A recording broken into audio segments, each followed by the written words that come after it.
Тем временем на прииске и релях Мирнинского горно-обогатительного комбината начался период ледоуборки.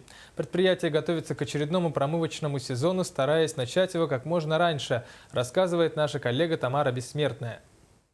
Эти льдины растают лишь к середине-концу мая. Однако промывочный сезон должен начаться в апреле, поэтому освобождать котлован нужно уже сейчас. Ежегодно запуск драги в работу происходил 10 апреля. В этом году сроки сдвигаются вперед почти на 2 недели. Соответственно, ледоуборка у нас началась на 2 недели раньше, с 15 марта. Видите сами, что погода позволяет. Запуск 201 и 203 драги, они в график ремонтов в этом году соблюдается своевременно, поэтому работы уже ведутся. Сначала лед пилит на огромные блоки, а потом вытаскивает из воды и складирует ближе к берегу. Со стороны мощно, красиво и очень впечатляюще.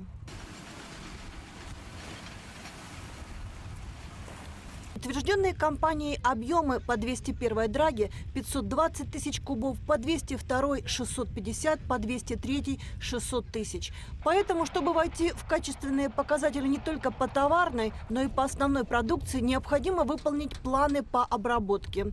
Процесс подготовки к освобождению котлована ото льда начинается чуть ли не с Нового года. Для того, чтобы ледоуборочные своевременно начать работы, значит, необходимо за зимний период подготовить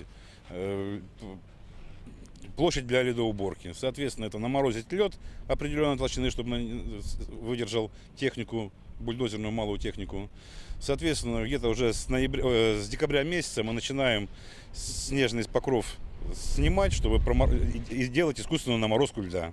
Затем у нас в январе месяце женщины с драг, горнорабочие, приступают к проходке взвозов по специальной технологии. В конце февраля делаем чистовую зачистку снега. В марте месяце начинаем ледоуборку. Ледоуборка на 201 и 203 драге завершится к 30 апреля.